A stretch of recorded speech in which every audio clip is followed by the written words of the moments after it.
오늘 하나님의 말씀은 신명기 18장 16절부터 20절까지 함께 보시겠습니다. 우리 개역 개정성경과 새번역 성경에서 이렇게 구분한 그 단락이 조금 좀 차이가 있지만 새번역을 중심으로 해서 단락을 잡도록 하겠습니다. 18장 16절부터 20절까지 제가 봉독하겠습니다. 이것이 곧 네가 총회의 날에 호렙산에서 네 하나님 여호와께 구한 것이라. 곧 네가 말하기를 내가 다시는 내 하나님 여호와의 음성을 듣지 않게 하시고 다시는 이 큰 불을 보지 않게 하소서. 두렵건대 내가 죽을까 하나이다 하매 여호와께서 내게 이르시되 그들의 말이 옳도다. 내가 그들의 형제 중에서 너와 같은 선지자 하나를 그들을 위하여 일으키고 내 말을 그 입에 두리니 내가 그에게 명령하는 것을 그가 무리에게 다 말하리라. 누구든지 내 이름으로 전하는 내 말을 듣지 아니하는 자는 내게 벌을 받을 것이요 만일 어떤 선지자가 내가 전하라고 명령하지 아니한 말을 제 마음대로 내 이름으로 전하든지 다른 신들의 이름으로 말하면 그 선지자는 죽임을 당하리라 하셨느니라. 아멘. 네, 새번역으로 읽어드리겠습니다. 이것은 당신들이 호렙산에서 총회를 가진 날에 주 당신들의 하나님께 청한 일입니다. 그때 당신들이 말하기를 주 우리 하나님의 소리를 다시는 듣지 않게 하여 주시며 무서운 큰 불도 보지 않게 하여 주십시오. 우리가 죽을까 두렵습니다 하였습니다. 그때 주님께서 내게 말씀하시기를 그들이 한 말이 옳다. 나는 그들의 동족 가운데서 너와 같은 예언자 한 사람을 일으켜 세워 나의 말을 그의 입에 담아줄 것이다. 그는 내가 명한 모든 것을 그들에게 다 일러줄 것이다. 그가 내 이름으로 말할 때 내 말을 듣지 않는 사람은 내가 벌을 줄 것이다. 또 내가 말하라고 하지 않은 것을 제 마음대로 내 이름으로 말하거나 다른 신들의 이름으로 말하는 예언자는 죽임을 당할 것이다 하셨습니다. 아멘. 그동안 이 창세기부터 신명기까지 5권의 그 큰 분량의 책들을 7번에 걸쳐서 개관을 했습니다. 성경에 익숙하신 분들도 있고 또 성경이 생소하신 분들도 있을 텐데 나름대로 자기 위치에서 도움이 되시기를 바랍니다. 그것을 위해서 우리 같이 한번 성경을 개관하는 것이니까 이 기회에 성경의 줄기가 무엇이고 또 성경의 정말 핵심적인 포인트가 무엇인지를 늘 찾고자 하는 그런 마음으로 이 설교를 또 임해주시고 또 이렇게 기억해 주시면 좋겠습니다.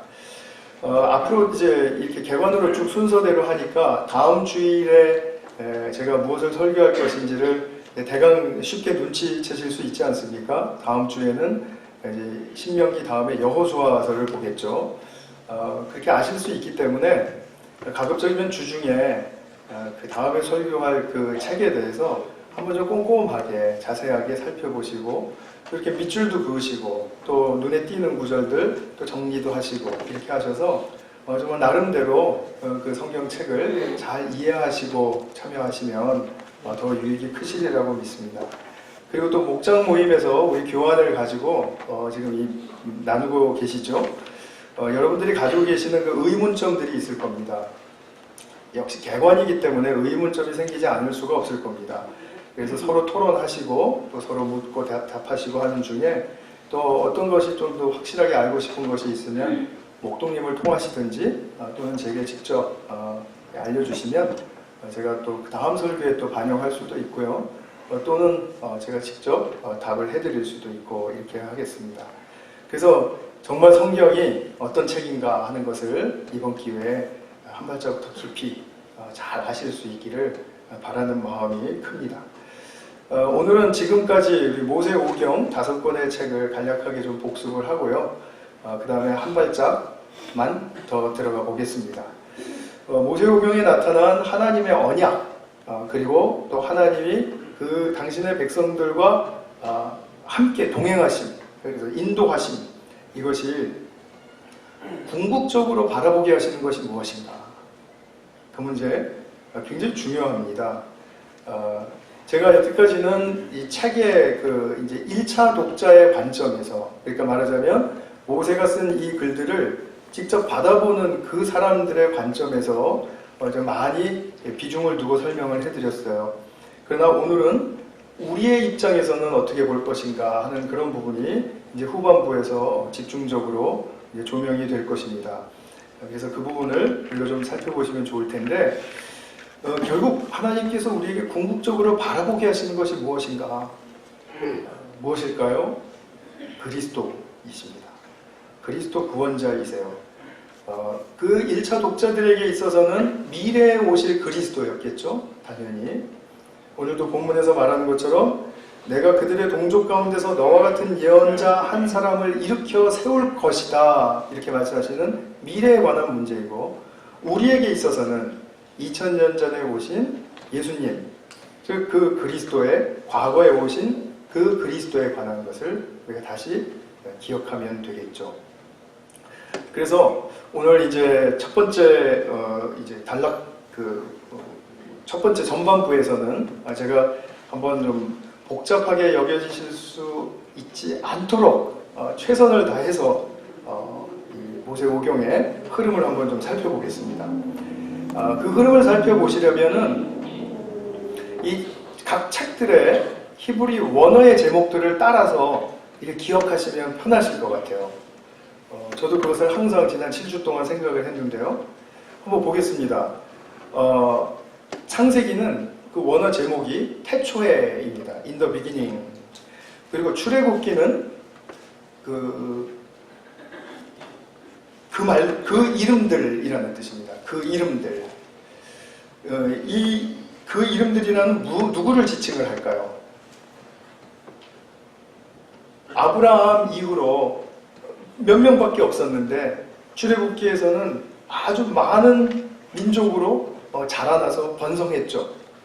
그래서 그 모든 사람들의 이름이 주님 앞에 기억되고 있다. 그래서 지금 어떤 족장의 차원이 아니라 민족의 차원으로 많은 이름들을 정말 하나님의 은혜 가운데 기억하는 바로 그런 그 이름들이라는 이제 제목으로 우리가 볼 수가 있습니다. 또 레위기는 말씀을 드렸죠. 그리고 부르시니. 자, 그 이름들을 다 부르셔서 또 뭐 하실 것인가 우리가 배웠죠. 그리고 민수기는 그 사람들이 광야에서의 삶이 지금 이제 광야에서의 삶으로 나아가게 된다. 그리고 신명기는 그들에게 필요한 건 말씀이다. 이것이었죠. 자, 이 각각의 이 제목들을 보시면 흐름이 있지 않습니까? 한번 흐름을 좀 잘 맞춰보시기 바랍니다. 이것은 하나의 긴 설교였습니다. 창세기부터 신명기까지는 하나의 긴 설교였고, 그것은 이스라엘 백성들에게는 자기들이 앞으로 살아갈 그런 삶에 대해서 우리가 과연 무엇에 초점을 두고 살아야 하고, 무엇을 중요하게 잘 지어가면서, 그러면서 세워가면서 살아야 할 것인가에 대한 그런 말씀을 주시고 있다라고 보여집니다. 여기서 이스라엘 백성들은 이 모세오경을 통해서 크게 두 가지를 배우게 됩니다. 그래서 첫 번째 것은 무엇이냐면 세상과 피조계와 사람의 참 주인이 누구신가에 관한 것입니다. 이 세상에는 이렇게 얼핏 보면은 위대하고 신비로워 보이는 것들이 많죠. 아마 고대인들에게는 이 태양이라는 것이 어떻게 저렇게 밝은 빛을 낼 수 있을까? 신비롭고 위대해 보였을 겁니다. 그래서 그들은 곧장 위대한 태양 신이시여 이렇게 불렀던 거죠. 달도 보면 신비롭거든요. 그러니까 달 신이시여 이렇게 불렀어요.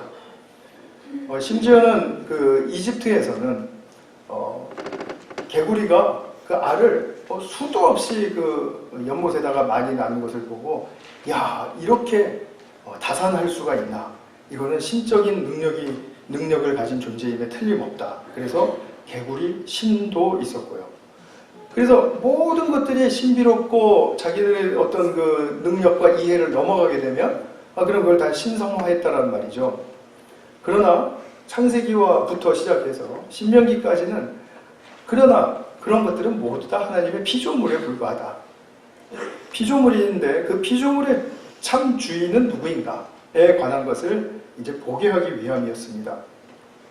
그래야 어떤 것을 보고서도 쉽게 신이시여 그리고 졸졸졸졸 따라가지 않겠죠. 그것을 우리의 삶의 질서와 또 우리 삶의 뭔가 분명한 방향성을 잘 잡아주시기 위한 그런 하나님에 대한 지식을 잘 알게 해주는 그런 목적이 있었습니다. 두 번째는 여러분들이 짐작을 하셨겠죠? 인간이 어떤 존재인지를 알게 하기 위해서였습니다. 인간이 어떤 존재인지를 알아야 됩니다. 우리가 사실 사람인데 사람이 누구인지를 모르면 안 되죠. 그러나 사람이 누구인지를 알려고 할 때 크게 두 가지를 제가 늘 말씀드리고 있습니다. 첫 번째는 사람은 누구냐? 하나님의 지극히 크신 사랑을 받는 존재이다. 그렇기 때문에 우리는 소중한 존재이다. 우리가 좋은 일을 하고 착하게 살고 그래서 우리가 소중한 존재가 아니고 성경적으로는 우리가 하나님의 그 크신 사랑과 크신 은혜를 받는 존재이기 때문에 그렇기 때문에 소중한 존재이다. 이것을 깨닫는 것은 인간의 정체성을 깨닫는데 아주 핵심이 되는 것이죠. 그러나 그와 더불어서 이렇게 소중한 인간이 죄와 그 죄의 결과들을 계속해서 빚어내게 되었다라는 거죠. 그래서 이 죄와 죄의 결과들이 무섭게 개인적인 차원을 넘어서 세상 차원으로 역사적인 차원으로 그렇게 불어갔던 것이죠. 번져갔던 것이죠. 그러니까 결국은 이 세상이 죄로 뒤덮인 것처럼 보일 수밖에 없는 바로 그 사실. 그것이 바로 창세기 11장까지 우리에게 말씀해 주시는 내용이었습니다. 그러면 인간이 제가 좀 전에 말씀드린 그 고귀한 정체성, 아이덴티티와 또 정말 거룩하고 정말 너무나도 소중한 그 아름다운 소명을 받은 사람들입니다. 우리가 삶을 살도록 소명을 받았는데 그 소명을 다 잊어버리고 죄와 죄의 결과들이 우리를 좌지우지하는 대로 그냥 그 속에 빠져서 살게 되니까 하나님께서는 그러면 이 죄와 죄의 결과들 속에서 정말 침잠해 있고 그리고 또 그것에 영향을 받을 수밖에 없는 그런 세상을 그대로 놔두시는가? 성도님들의 생각은 어떠십니까? 하나님께서 그대로 놔두셨습니까? 안 놔두셨죠. 그래서 시작하신 아주 중요한 구원의 일이 있죠. 그 구원의 일이 무엇입니까? 그 구원의 일은 아브라함을 불러내시는 일이었죠. 굉장히 중요한 일을 하신 것입니다. 이것이 시작입니다. 구원의 시작이었습니다. 자, 그러면 아브라함을 이라크 땅에서 지금 그 이스라엘 팔레스타인 땅으로 이렇게 불러내신 것, 그것을 통해서 하나님은 무엇을 하시고자 했는가? 하나님은 아브라함을 찾아가셔서 그에게 설득하시고 그리고 그 아브라함을 그 이스라엘 땅까지 옮겨 놓으셨는데 그러면 아브라함에게 그 다음 단계에서 이렇게 하나님과 함께 일어날 수 있는 그런 경험할 수 있는 것은 무엇인가에 대한 것이죠. 하나님이 불러내놓으셨고 그냥 가만히 계시지는 않을 거라는 생각이죠. 자, 그래서 아브라함이 그 땅에 이스라엘 땅으로 옮겨간 다음에 그 다음에 이제 이삭도 낳고 야곱도 낳고 야곱은 또 12아들을 낳고 이래서 이제 좀 이렇게 가계가 이어가지 않습니까? 그때 하나님께서 이들을 이끌어 가시는 방법이 무엇이었냐라는 거죠. 그들을 어떻게 하나님의 그 방식대로 잘 이끌어 가실 수 있었느냐라는 아주 중요한 질문이 나오게 됩니다. 그래서 그들을 이끄시는 방법을 제가 한 3지선다형으로 한번 내보겠습니다. 한번 맞춰보세요. 1번 때려서, 2번 이유 어쨌든 무조건 좋은 곳으로 채워주심으로써 막 내가 잘못하든지 제가 죄를 짓든지 그럼 무조건 좋은 거로 그냥 채워주셔서 우리를 이끌어 가신다. 3번, 우리를 찾아오셔서 인격적으로 우리에게 말씀하시고 또 그 말씀에 그 약속에 그 설득력을 가지고 우리에게 말씀하심으로써 우리가 그 약속에 반응하게 하시고, 그래서 하나님의 말씀에 약속을 지키는 사람은 이렇게 사는 거야 라고 생각하고 그렇게 살아가도록 하시기 위해서. 정말 똑똑하세요. 3번입니다. 이것은 아브라함과 이삭과 야곱과 그의 아들들에게만 그렇게 하신 것이 아니라 그 이하 모든 하나님이 부르시는 백성들은 이런 방식으로 하나님이 이끌어 가신다 라는 것을 알게 하시기 위함이었죠. 성경 신명기 이후로도 계속 이 방법을 사용하십니다. 오늘날에도 마찬가지고요. 그래서 야곱에 이르러서 이제 아들의 가족들이 그 11번째 아들이었던 그 요셉 덕분에 이집트로 이제 이주해서 정착을 하게 되죠. 거기까지가 이제 창세기의 내용입니다. 그리고 그 땅에 가서는 요셉 덕분에 이제 우대받고 또 인구도 증가했는데, 번성했는데, 근데 더 긴 시간, 한 430년 머물렀다고 하는데, 거의 400년에 해당하는 시간을 그 나라에서 우대받지 못하고, 종으로 차별받고, 그리고 아주 고생을 많이 하게 되죠. 그래서 결국 출애굽기에 시작하는 그 시점에 있어서 모세가 무엇을 말해주냐면, 그 종들이 살아가면서 고통이 아주 심해졌을 때 그 백성들이 아브라함과 이삭과 야곱, 즉 자기들의 그 500년 훨씬 전에 있었던 그 조상들에게 주신 하나님의 약속의 말씀을 기억했다. 그리고 그 약속의 말씀에 의지해서 기도했다. 강청했다. 이렇게 나옵니다. 그럴 때 하나님께서는 그들의 기도를 들어주셨다. 이렇게 함으로써 이제 출애굽기가 시작을 합니다. 그러고서 하나님께서 그 기도를 들으시고 그들을 그 고통으로 꽉 찬 이집트 땅에서 구원해 주신다는 거죠. 근데 그 구원해 주시는 방법이 또 있었습니다. 하나님이 하시는 일은 항상 이렇게 뭔가 구체적인 것들이 있게 마련이죠. 그들을 구원하시기 위해서 제일 먼저 행하신 중요한 일이 무엇입니까? 그냥 알아서 나와라 그러셨습니까? 그러지 않았죠. 누구를 보내주셨죠? 누굽니까? 모세였죠. 모세를 보내주심으로써 그 구원의 일들이 시작합니다. 그렇기 때문에 모세는 굉장히 중요한 구원자의 기능과 역할을 하고 있는 것을 보실 수가 있죠. 그 다음에 또 그들은 그 말씀대로 어린 양의 피를 문기둥에 발랐습니다. 그랬더니 장자들이 죽는 그 죽음의 재앙을 피할 수 있게 되었습니다. 그래서 이스라엘 백성들은 장자들을 보존했습니다. 이집트 사람들은 장자들을 다 잃었죠. 그래서 온전하게 그들이 잘 보존되었고, 그 다음에 홍해를 건너게 되었죠. 그래서 자유의 몸이 되었습니다. 다 아시는 내용이죠. 그래서 출애굽기는 이집트를 탈출하는 경위, 그리고 자유의 몸을 얻어서 시내산에 이르렀을 때 하나님과 개인적인 차원에서의 언약의 계약이 아니라 민족적인 차원에서의 언약의 계약을 맺게 되죠. 우리가 한번 출애굽 경로와 그림을 통해서 한번 살펴보겠습니다. 지금 왼쪽에 보시면 애굽 땅이고요. 그 다음에 가운데 쪽이 시내산, 그 바로 밑에가 시내산입니다. 그 다음에 이제 홍해는 잘려서 안 보이는데 악어가 입을 벌린 것처럼 이렇게 위를 향해서 나오게 된 그 부분 있죠? 그것이 홍해입니다. 마지막에 그 밑으로 내려가면 하나로 만나게 됩니다. 홍해가. 그 다음에 오른쪽 위로 가시게 되면 가나안 땅이 보이죠?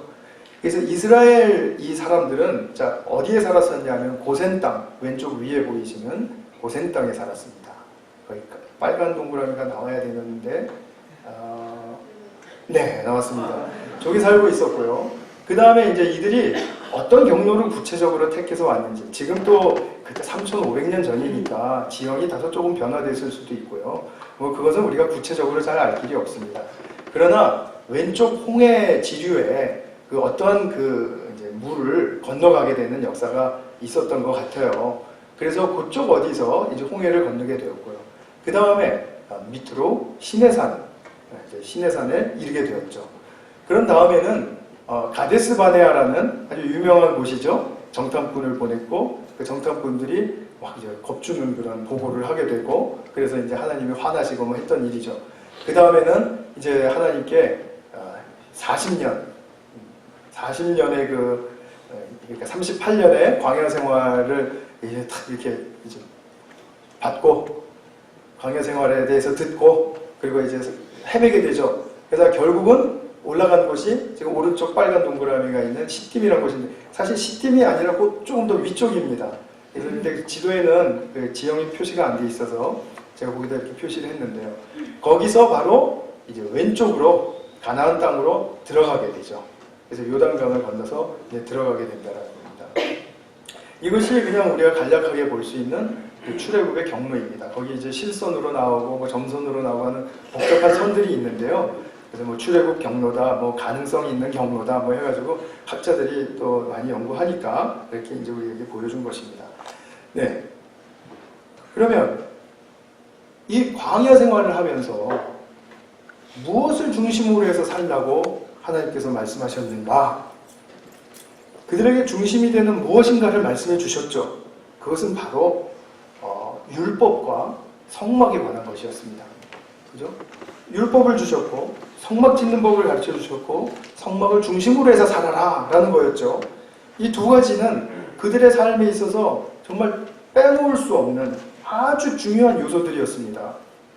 그래서 율법과 성막을 중심으로 사는 것은 하나님이 주시는 그 목적을, 하나님이 그들을 향해서 이루시고자 하는 그 목적을 이루는데 매우 중요한 도구였다라는 거죠. 그러면 하나님의 목적이 무엇이었습니까? 하나님은 사람들에게서 무엇을 원하셨습니까? 한마디로 뭐였죠? 친히 함께 가리라 라고 말씀하신 것을 우리가 배웠죠? 주님과 함께 하는 삶. 그죠? 주님과 함께 하는 삶에 대해서 사람들에게 그토록 원하셨죠. 여기서 우리가 배울 수 있는 것은 인간에게는 굉장히 중요한 조건이 있다. 이것입니다. 그 조건은 무엇이냐면 혼자 살도록 지어지지 않았다는 것입니다. 나보다 크신, 보이지는 않지만 놀라운 그분을 의지하고 그분께 협력하고 그러기 위해서 겸손해져서 내 눈을 주님과의 동행에 초점을 맞추고 그리고 살아갈 수 있는 그 방식, 그것이 새롭게 익혀져야 나 혼자 내버려진 것처럼 살지 않고 주님과 함께 산다는 거죠. 주님과 함께 사는 것은 곧 그 주님과 함께 살면서 주님을 경험할 때마다 주님이 사랑하시는 이 세상과 또 나 아닌 다른 사람들에 대해서 얼마나 사랑하시는지를 깨닫게 되고, 그리고 그 사람들을 대하는 방식을 또한 새롭게 익혀가게 되겠죠. 내 마음대로 내 편의대로 세상과 그리고 사람을 판단하고 그리고 그냥 내가 그렇게 주장하면서 살아가는 그런 모습이 아니라 하나님이 사랑하셔서 이끄시는 방식대로 나도 그렇게 해야 되겠구나라는 것을 알게 된다는 거죠. 그러니까 하나님께서 사람에게 무엇을 원하셨냐면 주님과 함께하는 삶을 원하셨습니다. 그것은 바로 우리가 이 세상을 살아갈 때 이 세상과 사람을 어떻게 대하면서 살아가야 하는가를 가르쳐 주시기 위한 그런 놀라운 그 아주 스케일이 그 안에 담겨져 있는 거죠. 이거 하나 배우려고 광야 40년 통해서 지금 가나안 목전까지 와 있는 것입니다. 근데 이거 너무너무 중요한 것이기 때문에 평생을 걸려서 배운다 하더라도 이건 아깝지 않은 것입니다. 우리가 이것을 못 배우고 내 삶을 자꾸 좋게 만들려고 하고 온전하게 만들려고 해봐야 제자리에 되돌아온다는 것을 경험하신 분들은 아마 있을 겁니다. 반드시 그렇게 됩니다. 열심히 달려간 것 같고 열심히 나를 잘 갖고 온 것 같은데 그러다 가만히 보니까 내가 그냥 그래요. 똑같습니다. 별로 달라진 게 없는 것 같습니다. 그렇게 되는 것입니다. 그래서 주님과 함께 사는 법을 배우는 것, 무척 중요한 내용입니다. 그동안 이제 이집트를 떠났던 1세대 장정들이 다 죽었고 2세대가 바통을 받았죠. 이게 민수기 이야기였죠.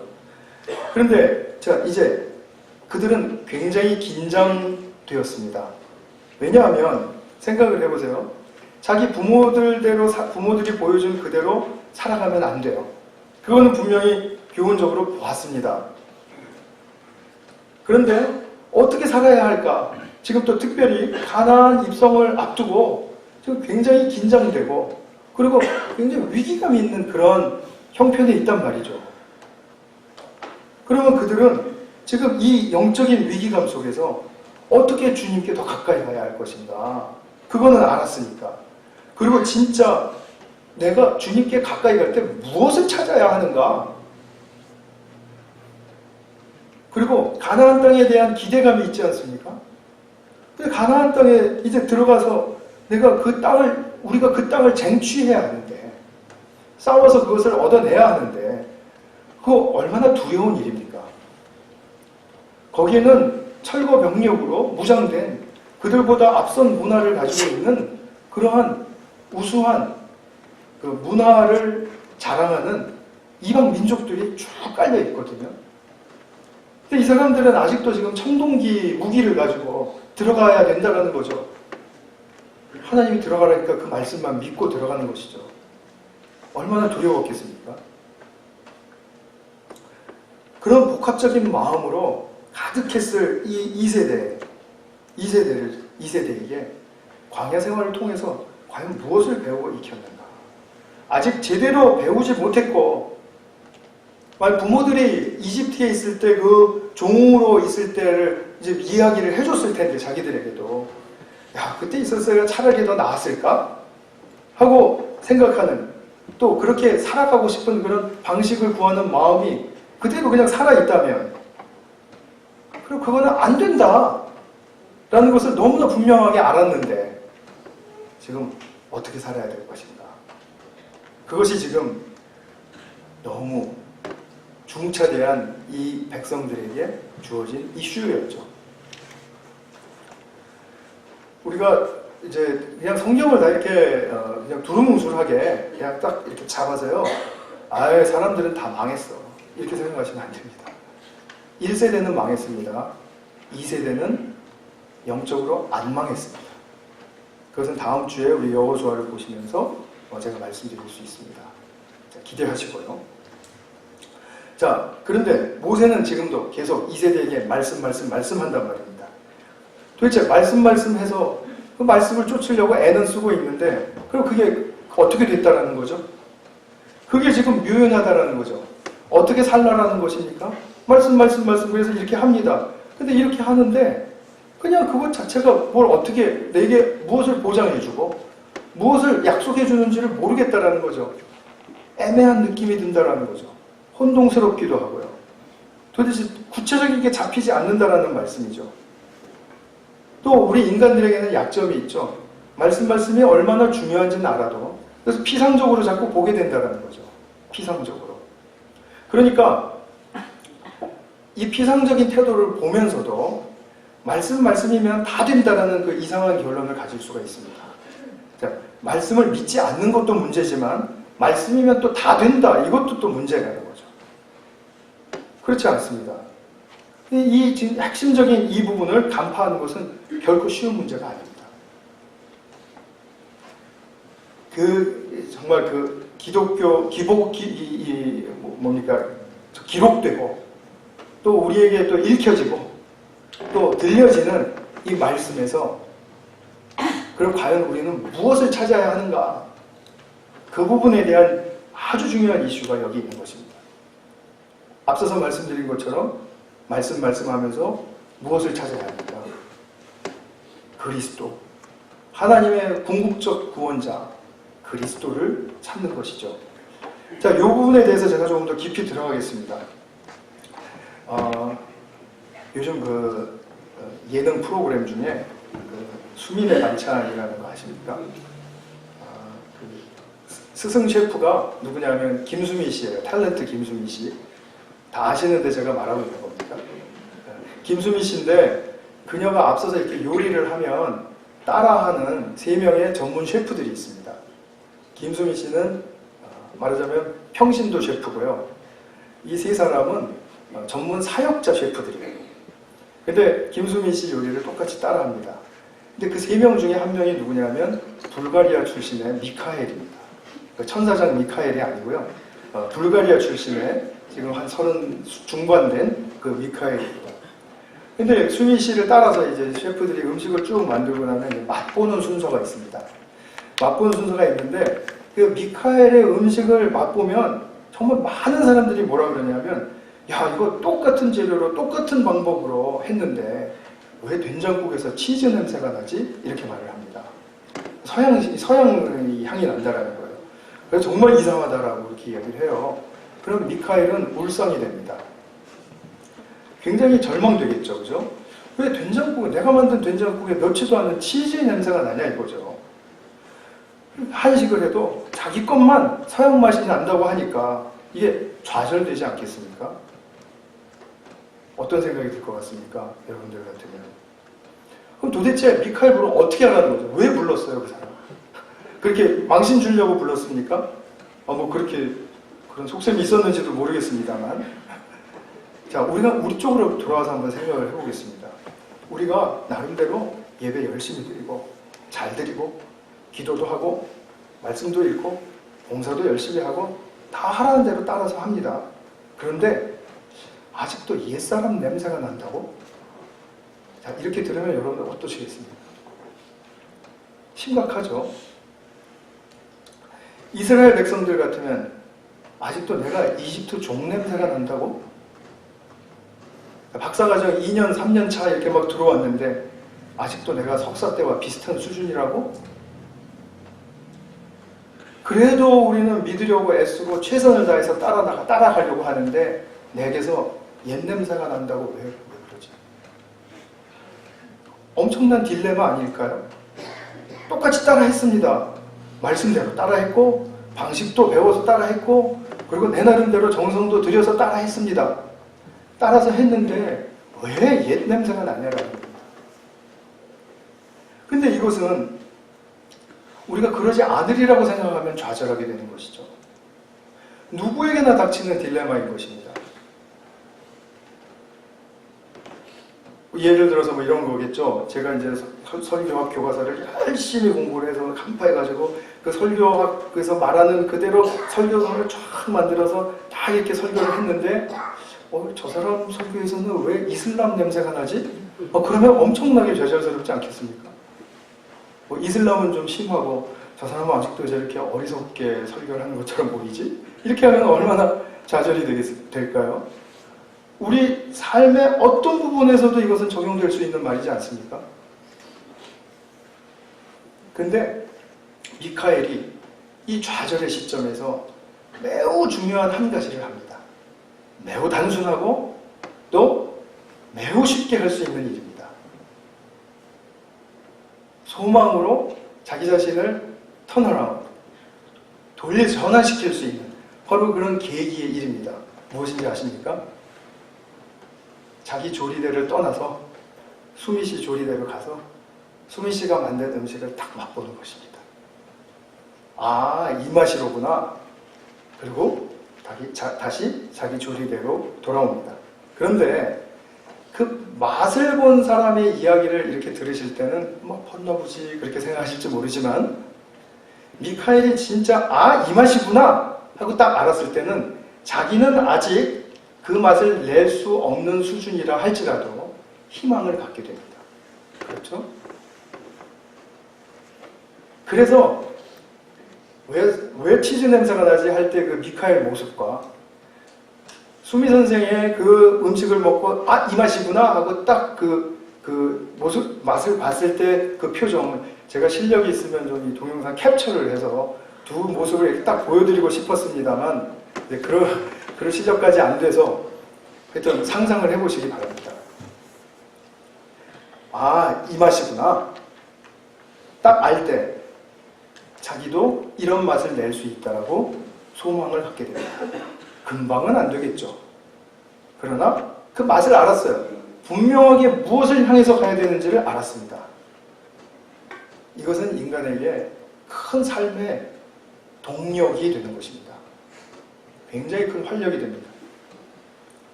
결국은 한번 따라해 보시겠어요? 맛을 봐야 맛을 낸다. 맞죠?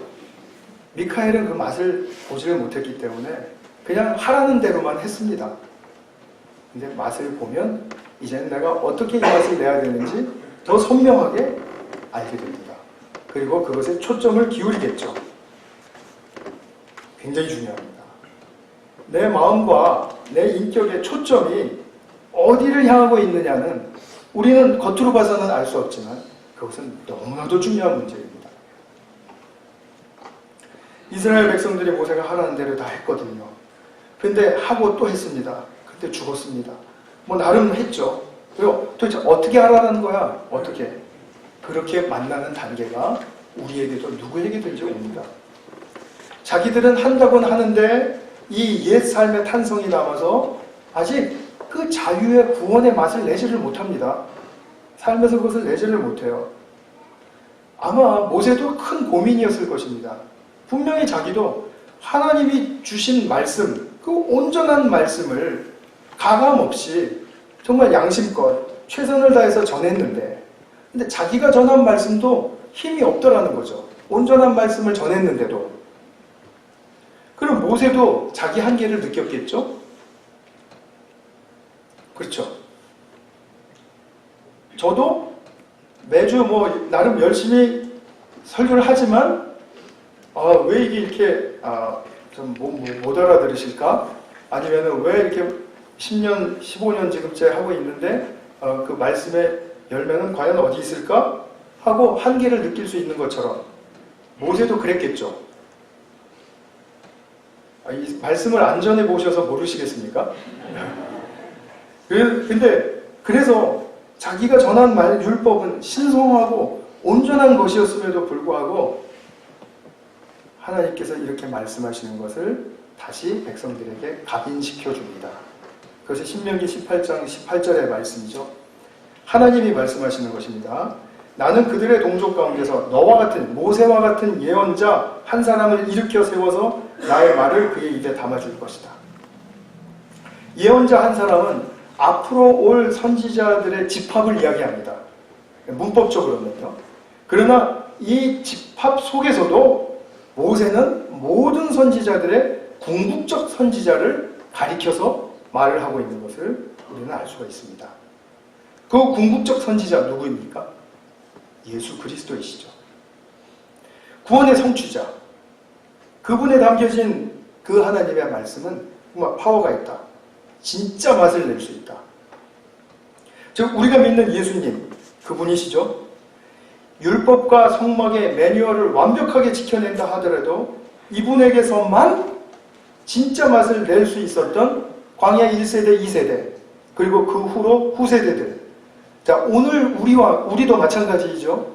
우리가 예수님을 믿었다고 하지만 지금 이분에게서만 예배드리는 참 맛을 낼 수 있고, 기도드리는 참 맛을 낼 수 있고, 성경을 읽어서 깨우치는 그 참 맛을 낼 수 있는 바로 그것.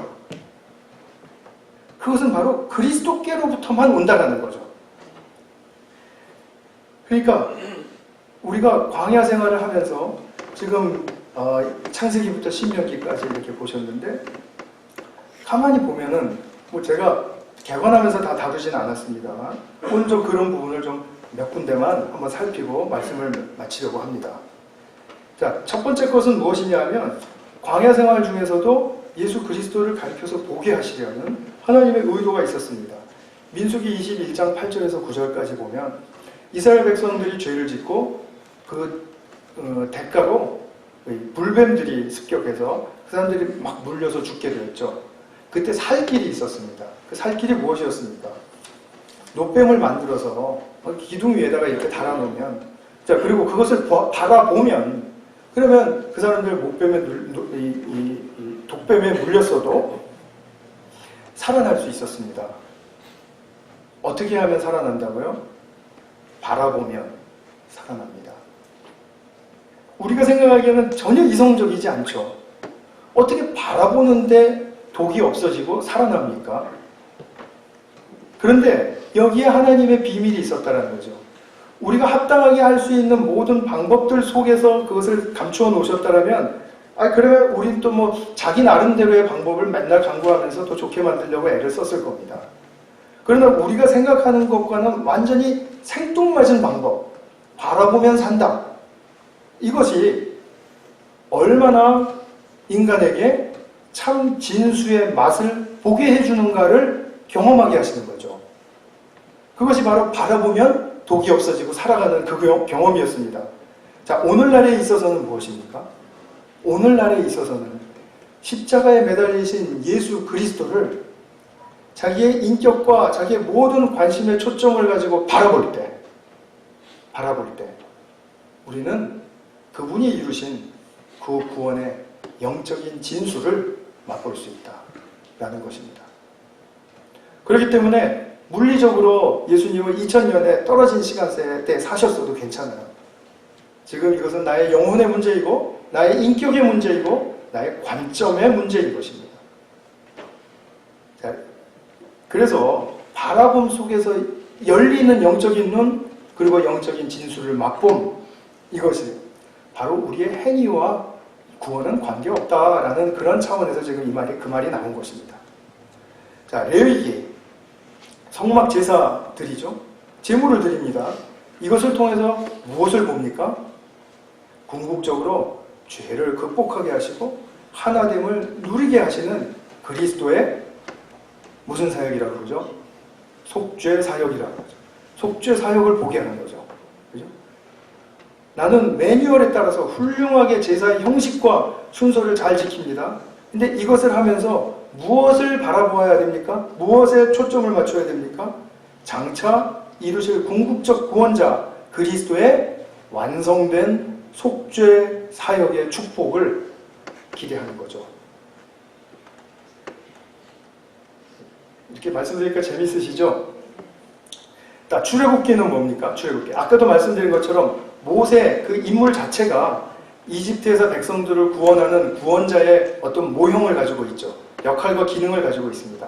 자, 그러면 모세는 그리스도를 가리키는 그런 어떤 그림자적인 역할을 하는 사람입니다. 이것을 뭐 좀 어려운 말로 예표적이다 또는 모형적이다 이렇게 이야기를 합니다. 어쨌든 그리고 그들을 이집트에서 나오게 한 결정적인 또 한 방이 있었죠. 어린 양의 피였죠. 그죠? 어린 양의 피, 장자의 재앙을 피하게 하고 바로를 딱 무릎 꿇게 한 바로 그것이었죠. 그 어린 양의 피는 무엇을 상징합니까? 그리스도의 보혈의 피죠. 또 그 다음에 광야에 나왔을 때도 율법을 주시고 성막으로 하나님과 함께하는 삶을 연습하라고 하셨습니다. 그러면 그 율법의 궁극적인 실체가 누구십니까? 율법이 가리키는 궁극적인 실체, 요한복음 5장 39절에서 말씀하셨듯이 성경, 즉 그때 당시에 성경은 율법과 선지자들이죠. 율법과 선지자는 내게 대해서 증거한다고 예수님이 말씀하셨죠. 예수님에 관한 말씀입니다. 또 성막은 무엇이죠? 하나님이 함께 하신다라는 상징이죠. 하나님이 함께 하신다라는 말씀은 예수님께서 승천하시면서 내가 세상 끝날까지 너희와 항상 함께 할 것이다 라고 말씀하신 그 말씀의 그림자이죠. 마지막으로 창세기에서 중요한 두 구절만 보겠습니다. 이것은 제가 앞서서도 전 설교를 통해서 말씀을 드렸죠. 아브라함에게 주신 약속을 보면 이제 이삭을 드리고 난 다음입니다. 그때 이제 다 거두시고 정돈하시고 아브라함의 믿음을 칭찬하실 때입니다. 22장 18절에 보시면 너의 자손의 덕을 입어서 모든 민족이 복을 받게 될 것이다. 자, 너의 자손의 덕을 입는데요. 너의 자손은 누구를 가리키죠? 모든 민족이 복을 받는다라는 그런 차원에서 생각할 때 예수 그리스도시죠. 자, 그 다음에 아담과 하와의 불순종 사건이 있었습니다. 그리고 나서 하나님께서는 이제 세상 최초의 이제 코트를 여시죠. 그 여셔서 뱀에게 직접 말씀하시죠. 3장 15절에 하와의 여자의 후손 하와의 자손이 너의 머리를 상하게 할 것이다. 박멸할 것이다. 이렇게 말씀하죠. 하와의 자손은 궁극적으로 누구를 가리킵니까? 그리스도 예수시죠. 그러니까 창세기, 이 태초부터 하나님은 궁극적 구원자 되신 그리스도를 자기들의 백성들의 삶과 역사와 활동 속에 이렇게 묻어두셨어요. 묻어두시고, 그리고 때에 따라서 이것을 어떤 예시적인 일들이나 사건을 통해서 또는 이 산물을 통해서 그것을 드러내셨습니다. 말하자면 놋뱀, 기둥에 달린 놋뱀과 같이 그렇게 드러내셨습니다. 자, 그렇게 드러내니까 그것을 바라보고 이거 우리가 생각했던 것과는 진짜 다른 어떤 영적인 진수가 있는 그러한 사건이었네 하고 맛을 볼 수 있도록, 참되고 진실된 것을 경험할 수 있도록 이렇게 맛을 보게 하시고 소망하게 하셨다는 거죠. 그러면은 분명히 아는 거죠.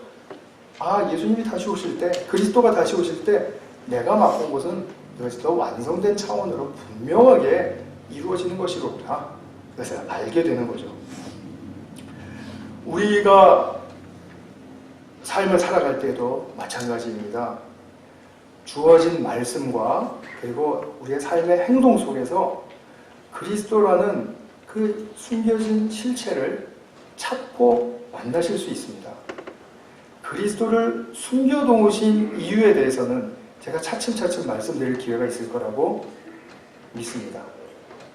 그러나 그리스도는 항상 탁탁 드러나셔서 우리를 강압하시고 자기를 주장하시고 이런 식으로 나타나시지 않고, 우리가 삶의 초점과 관심을 가지고 그분을 찾고 구할 때 어떤 우리의 영혼의 변화가 일어나고 영적인 눈이 열려서 그 영적인 진수를 맛보게 하시는 거죠. 이것으로 말미암아 우리는 진짜 구원의 맛을 보게 되는 것입니다. 자, 줄여서 말씀드리면 하나님 나라의 백성의 삶에서는 그리스도가 없다면 삶과 행동은 물론이고 말씀조차도, 이 기록된 하나님의 성경의 말씀조차도 의미가 없어집니다. 말씀하면 도대체 도대체 그 무슨 의미입니까? 그러니까 모세 오경에서 우리가 정말 큰 스케일로 이렇게 볼 때 굉장히 중요한 한 의미를 발견할 것이 있다면 그것은 그들의 삶과 역사와 그 살고 있었던 세상 속에 하나님이 그리스도라는 실체를 묻어주시고 그들로 하여금 어떤 상징을 통해서 경험하게 하시고 그 진수를 맛보게 하셨다라는 거죠. 그렇다면 오늘 우리가 예배를 드리고 기도하고 또 성찬을 대하면서 특별히 그냥 성찬 받았다, 오늘 잘했다, 그것이 다가 아니고 이 성찬을 통해서 누구에게로 나의 초점이 모아져야 됩니까? 그리스도. 그죠? 그리고 그리스도께서 나에게 허락하시는 그 구원의 영생의 참맛, 이것을 보게 하시는 너무나 소중한 기회라는 사실을 아실 수가 있겠죠. 이것은 우리의 삶과 역사와 세상의 실체가 되시는, 진짜 의미가 되시는 구원주 그리스도를 보게 하시려는 것입니다. 그래서 오늘 우리가 이 정말 소중한 이 방식, 예수님께서 허락하신 이 성찬의 방식을 통해서 우리가 그리스도를 또 바라보고 또 그리스도께로부터 얻는 영적인 참 복을 누리실 수 있는 그런 복된 기회가 되실 수 있기를 축원합니다.